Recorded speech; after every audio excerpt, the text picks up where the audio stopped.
बच्चों हमारे पास यहाँ पर पेपर है जेई का और ये 26 जुलाई सेकेंड शिफ्ट का पेपर है। पेपर मेमोरी बेस्ड है ऑब्वियसली, तो एग्जैक्ट क्वेश्चन हो ये ज़रूरी नहीं है, एग्जैक्ट डेटा हो ये भी ज़रूरी नहीं है, एग्जैक्ट ऑप्शंस यही हो।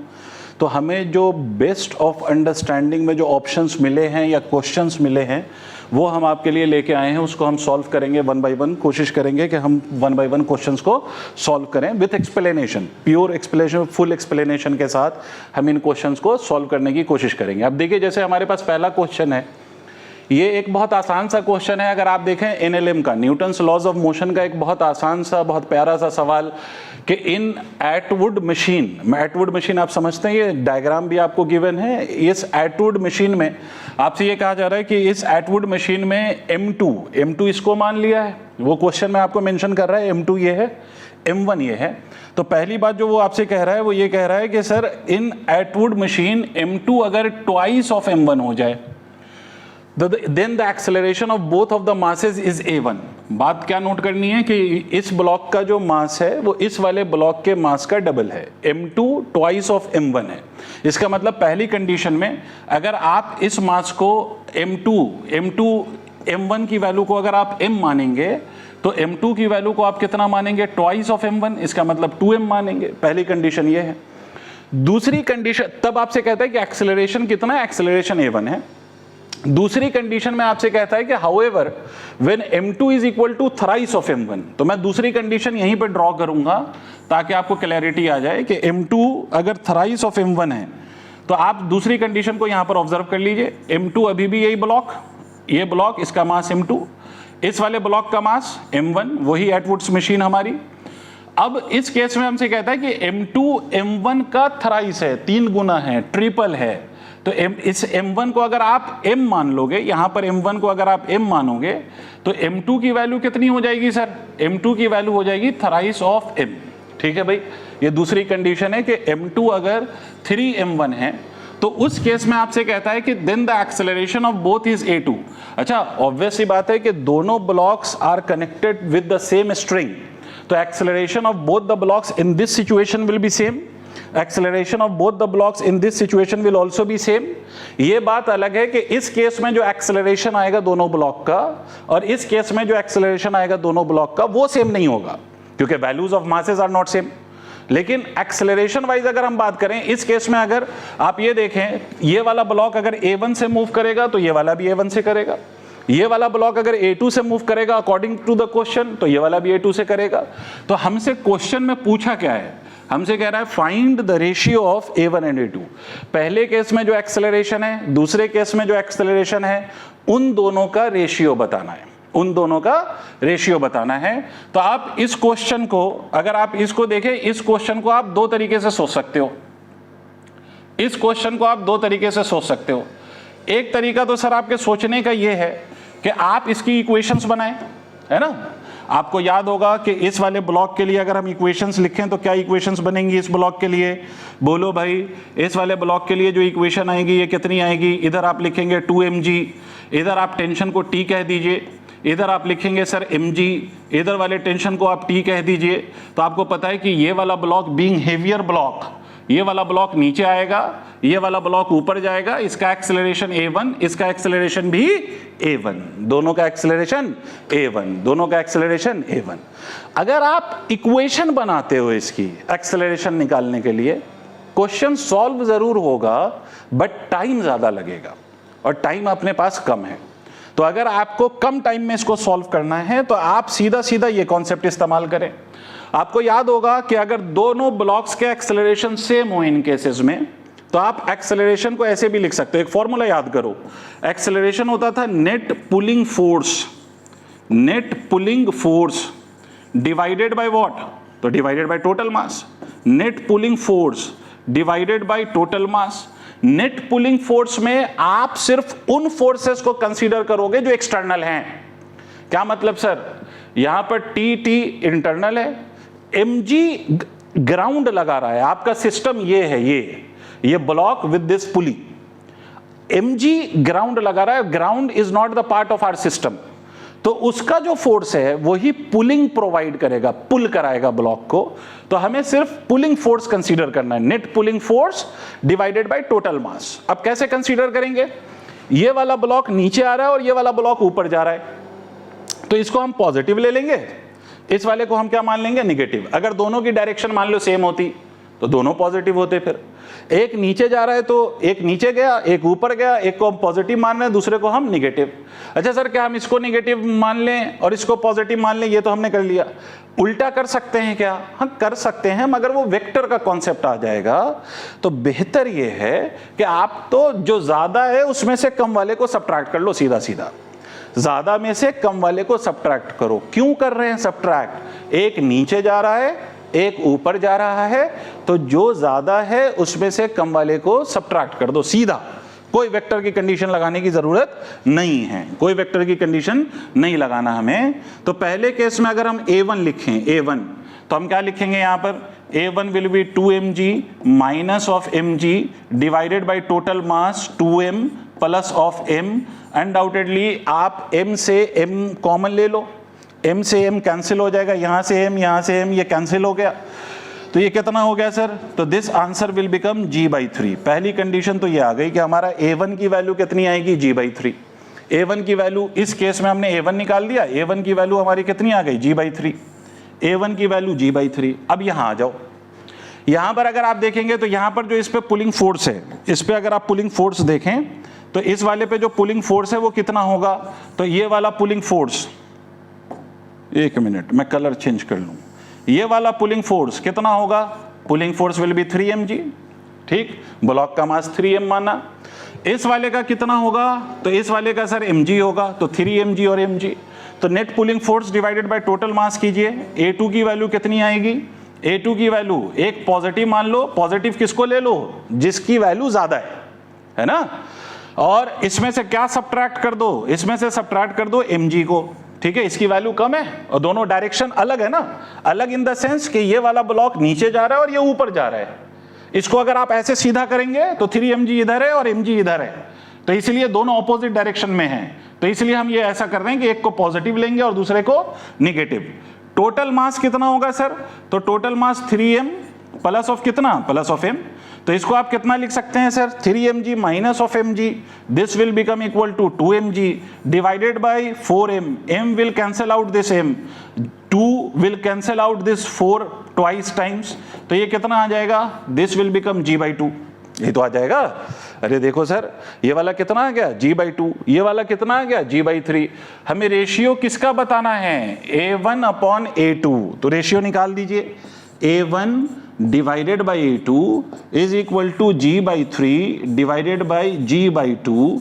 g से g कैंसिल होगा, तो g से g कैंसिल होगा, तो हमारा आंसर कितना आएगा? हमारा आंसर आएगा 2/3। हमारा आंसर आएगा 2/3। और 2/3 हमें कौन सा ऑप्शन दिखाई दे रहा है? सेकंड वाला। जो हमारे पास जो मेमोरी बेस्ड क्वेश्चन ऑप्शंस के साथ हैं उसमें हमें जो आंसर दिखाई दे रहा है वो हमारा ऑप्शन कितना है? Option second. Answer will be 2/3। ठीक है, ये एक सवाल। इसके बाद हम दूसरे सवाल पे चलते हैं। दूसरा सवाल नेक्स्ट स्लाइड पे, ये देखिए दूसरा सवाल आपको दिखाई दे रहा होगा और ये बड़ा आसान सा सवाल है, मोमेंट ऑफ इनर्शिया और रेडियस ऑफ गायरेशन से रिलेटेड। मोमेंट ऑफ इनर्शिया आप लोगों ने पढ़ा होगा, तैयार किया होगा, और यहाँ पर रेडियस ऑफ गायरेशन के साथ उसको रिलेट किया है। देखिए क्वेश्चन कहता है कि find radius of gyration about an axis passing through mid point of thin rod. Mid point of thin rod आप लोगों को याद है, अगर थिन रॉड है तो थिन रॉड वो कह रहा है, तो थिन रॉड अगर वो कह रहा है तो इसका मतलब है कि इसका area of cross section negligible, इसके एरिया ऑफ क्रॉस सेक्शन को कंसीडर नहीं करना है। अगर आप इस डायग्राम को देखेंगे तो जो डायग्राम दिया गया है इसमें, उसमें ये ऐसा लग रहा है कि ये सिलेंडर है, लेकिन स्टेटमेंट अगर आप पढ़ते हैं तो इसमें कहता है mid point of thin rod, पहली बात। दूसरी बात, अगर ये सिलेंडर है तो इसका रेडियस गिवन नहीं है, तो इसलिए हम इसको सिलेंडर पहली बात तो कंसीडर इसलिए नहीं कर रहे हैं क्योंकि ये mid point of thin rod साफ साफ है थिन रॉड। दूसरा पॉइंट क्या है, दूसरा पॉइंट इसका रेडियस गिवन नहीं है। तो इसका मतलब है कि इससे हम कंफ्यूज नहीं होना चाहिए हमें कि ये सिलेंडर दिखाई दे रहा है। It's not a cylinder, it's simply a rod जिसके डायग्राम को ऐसा बना दिया है कि वो रॉड नहीं बल्कि सिलेंडर दिखाई दे रहा है। ठीक है, तो ये थिन सिलेंड्रिकल रॉड कह सकते हैं जिसका area of cross section negligible है। अब हमें मालूम है कि सेंटर के अबाउट मोमेंट ऑफ इनर्शिया अगर आप लिखें तो मोमेंट ऑफ इनर्शिया सेंटर के अबाउट रॉड का ml²/12 होता है। हम लोगों ने रटा होगा ml²/12। एंड के अबाउट अगर लिखना होता तो ये ml²/3 होता है। इसके अबाउट लिखेंगे तो ये ml²/12 होता है। हमें सेंटर से मतलब है क्योंकि हमारी एक्सिस कहां से पास कर रही है, तो एक्सिस पास कर रही है सेंटर से, तो ml²/12। अब आपको याद होगा रेडियस ऑफ गायरेशन निकालने के लिए हम किसी का भी मोमेंट ऑफ इनर्शिया किससे इक्वेट कर लेते हैं, आप याद करिए। मोमेंट ऑफ इनर्शिया हम इक्वेट करते हैं mk² से, where m is the mass of the body और k क्या है, तो यही k वो रेडियस ऑफ गायरेशन है। हम इसके डेफिनेशन पे नहीं जा रहे, बट आपको ये याद रखना है कि किसी का भी रेडियस ऑफ गायरेशन निकालना है तो सिंपली आप उस बॉडी का मोमेंट ऑफ इनर्शिया लिखिए और उसको mk² से इक्वेट करिए, तो ml²/12 is equal to mk² हो जाएगा। m से you can cancel out this m। l की वैल्यू दे रखी है, l इज 10√3, तो यहां आप लिख दीजिए 10√3। ये 10√3 का square divided by 12 is equal to कितना, k²। अब सिंप्लीफाई कर लेते हैं तो 10√3 का स्क्वायर, 10 का स्क्वायर कितना हो जाएगा 100, √3 का स्क्वायर कितना हो जाएगा 3 डिवाइडेड बाई कितना 12 इज इक्वल टू कितना k²। ये हो गया 4, ये हो गया 25, तो k की वैल्यू कितनी आई सर, k की वैल्यू आई 5 metre. Unit will be metre. क्या कोई ऑप्शन दिखाई दे रहा है हमें 5 मीटर का, क्या कोई ऑप्शन है? हाँ, थर्ड ऑप्शन हमारे अकॉर्डिंग जो ऑप्शन है वो कौन सा है, थर्ड ऑप्शन है, और थर्ड ऑप्शन की वैल्यू 5 मीटर है और यही हमारा आंसर है। आई होप आपको ये समझ में आ गया होगा। तो let's move to the next question. अब ये नेक्स्ट क्वेश्चन देखिए, ये फिर से मैं इसको आसान कैटेगरी मानूंगा क्योंकि ये जो क्वेश्चन है ये आपको दिखाई दे रहा होगा, it's question from topic projectile motion, और प्रोजेक्टाइल में भी ये ग्राउंड से फेंका हुआ प्रोजेक्टाइल है। देखिए क्वेश्चन क्या कहता है, ये कहता है 2 particles are projected with the same speed u, मतलब 2 प्रोजेक्टाइल हैं या 2 पार्टिकल हैं, इसको हमने u स्पीड से फेंका है और but different angles of projection 45 degree and 30 degree. Angle of projection हमारा कितना है sir, angle of projection same नहीं है, एक का 45 डिग्री है दूसरे का 30 डिग्री है, but speed with which both the projectiles has been thrown that is same, angles are not same. अब हमसे क्या कहता है respectively, then ratio of range. आसान सा सवाल, आपको अगर रेंज का फॉर्मूला याद है तो आप ये क्वेश्चन आसानी से कर सकते हैं। और आप याद करिए कि रेंज का फॉर्मूला क्या होता है, तो रेंज का फॉर्मूला होता है u² sine of twice of theta, where theta is the angle of projection, divided by what, तो divided by g। r is equal to u² sine 2 theta divided by g। अगर हम पहले angle के according range लिखें तो speed की value u है, तो u ही रहेगा। साइन 2 थीटा, तो 45 का डबल करो तो ये बन जाएगा सर 90, तो ये कितना हो गया sir sine 90 divided by what, divided by g. ये रेंज 1 की वैल्यू आएगी। आपको ये भी पता है कि साइन 90 की वैल्यू कितनी सर, तो 1, तो इसका मतलब हो गया sir range 1 will be equal to u² by g. पहली बात तो ये हो गई। सिमिलरली अगर आप रेंज 2 निकालेंगे तो ये आप फिर से speed will be u only. Angle कितना है सर सेकेंड केस में 30, तो 30 का डबल कर दीजिए 60, तो sine of 60 degree divided by what, divided by g. 60 degree sine 60 की वैल्यू √3/2, तो ये कितना हो जाएगा, ये हो जाएगा √3 u² डिवाइडेड बाय 2g। क्या हम रेशियो निकाल सकते हैं, निकाल सकते हैं सर, आइए निकालते हैं। r1 upon r2 is equal to u² by g, 2g divided by √3 u² will cancel out, u², g will cancel out g, तो r1 अपॉन r2 की वैल्यू कितनी आ गई सर 2/√3, 2/√3। सर कोई ऑप्शन है क्या हमारे पास, हाँ सर पहला ही ऑप्शन है, और पहले ही ऑप्शन में आंसर क्या है 2/√3। ठीक है, सही है। चलिए नेक्स्ट क्वेश्चन पे आते हैं। अब देखिए नेक्स्ट क्वेश्चन, ये आपके केटीजी का क्वेश्चन है, काइनेटिक थ्योरी ऑफ गैसेस, और ये आपको सबको याद होगा, सारे बच्चों को। काइनेटिक थ्योरी ऑफ गैसेस में आप लोगों ने पढ़ा होगा डिग्री ऑफ फ्रीडम भी, सीपी और सीवी भी। सीवी आपको पता है, सीपी आपको पता है। इसमें बस किया क्या है जेई वालों ने, आपको सीपी बाई सीवी नहीं दिया, सीवी बाई सीपी दे दिया है। क्या दिया है? CV by CP. CP by CV नहीं है, सीवी बाई सीपी है।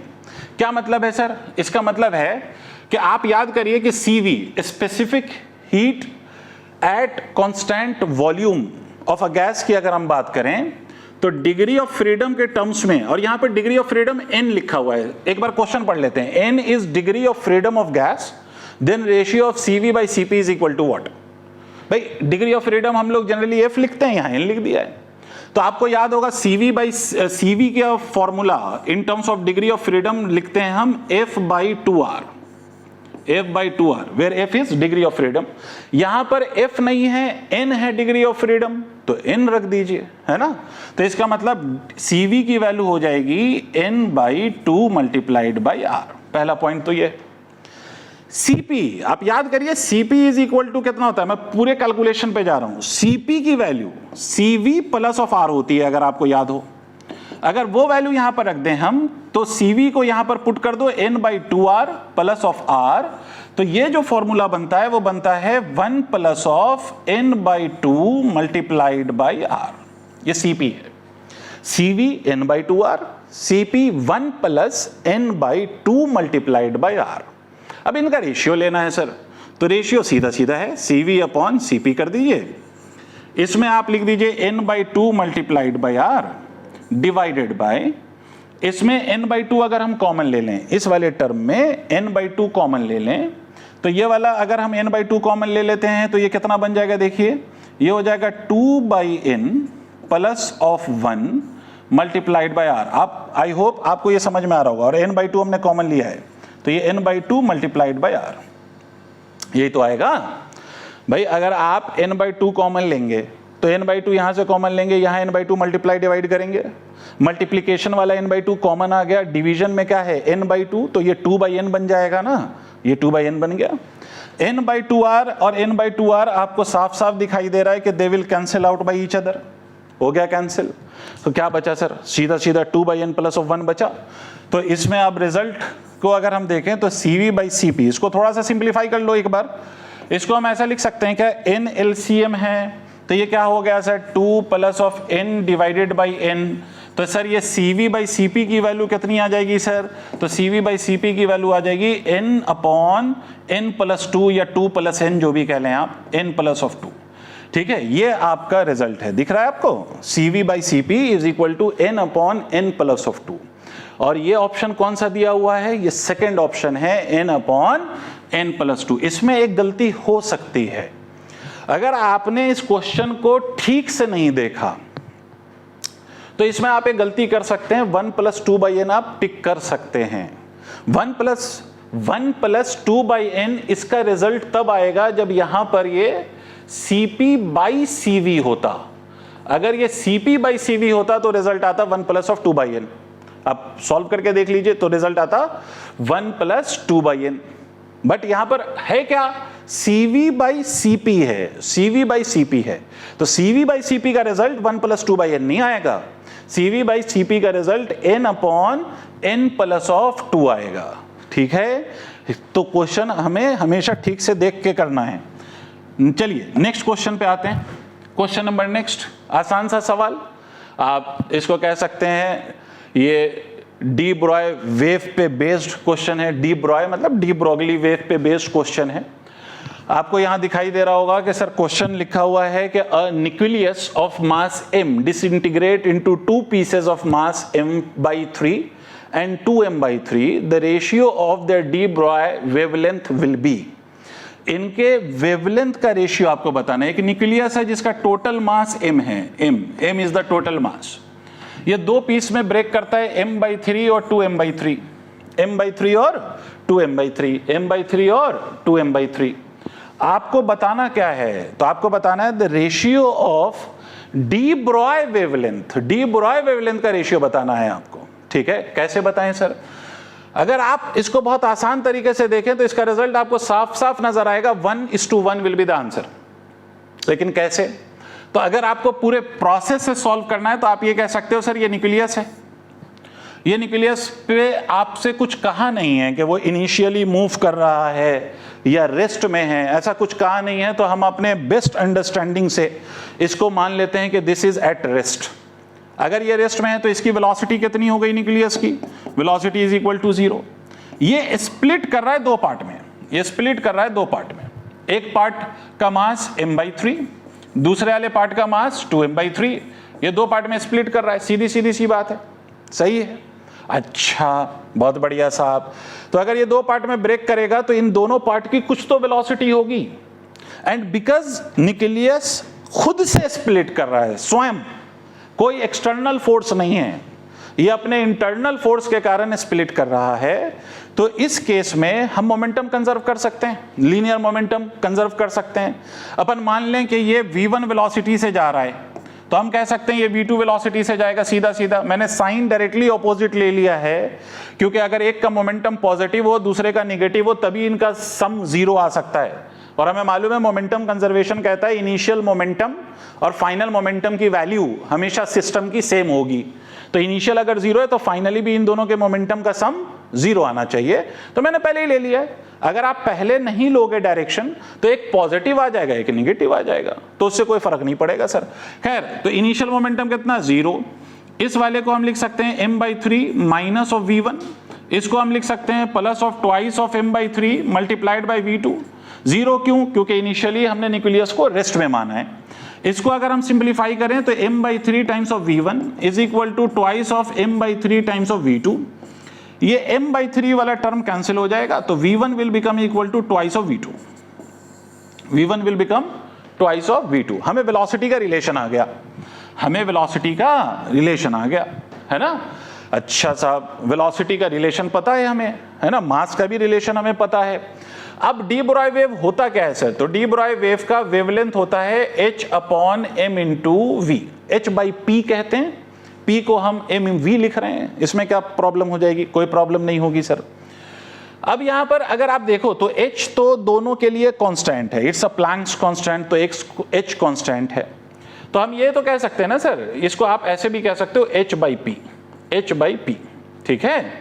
तो इसको हम क्या लिख सकते हैं? λ1 अपॉन λ2। ये इनवर्सली प्रोपोर्शनल होगा टू द मोमेंटम। अगर आप यहां से देखो तो h कांस्टेंट है, तो lambda is inversely proportional to what? तो सर मोमेंटम। तो λ1 upon λ2 is equal to momentum of 2 divided by momentum of 1। Momentum of 2 मतलब मैं इसको अगर 2 मान रहा हूं तो इसको मैं लिख सकता हूं इसका मास 2m/3 मल्टीप्लाइड बाय इसकी वेलोसिटी, ठीक है, इसकी वेलोसिटी। तो इसकी वेलोसिटी को आपने v2 माना है, डिवाइडेड बाय λ2 इज p1। तो p1 में मास m/3 multiplied by what? Multiplied by v1। ऐसा लिख सकते हैं। m/3 से m/3 कैंसिल हो गया, ठीक है। तो क्या बचा? λ1 बाय λ2 आपको मिला 2v2 upon v1, 2v2 upon v1, और v1 आपने निकाला हुआ है। v1 देखिए आपने क्या लिखा हुआ है, तो v1 is twice of v2। इन दोनों को आप कैंसिल करिए, तो λ1 upon λ2 is nothing but 1 upon 1, 1 upon 1। λ1 upon λ2 कितना होगा? तो λ1 अपॉन λ2 1 अपॉन 1 होगा। ये इसका कंप्लीट एक्सप्लेनेशन है। वैसे भी आपको समझ में आ रहा है कि मास जिसका कम होगा उसकी वेलोसिटी उतना टाइम ज्यादा हो जाएगी, क्योंकि नेट मोमेंटम इनिशियल वाला 0 है। तो इसमें कोई ऑप्शन नजर आ रहा है क्या सर? हाँ sir, option number 3, option number 3 is the correct answer for this question. Option number 3 is the correct answer for this question, ठीक है। तो इस वीडियो में हमने इतने क्वेश्चन सॉल्व किए हैं। रेस्ट ऑफ द क्वेश्चन हम इसके नेक्स्ट वीडियो में सॉल्व करेंगे और इसको हम कंप्लीट करेंगे। Thank you all.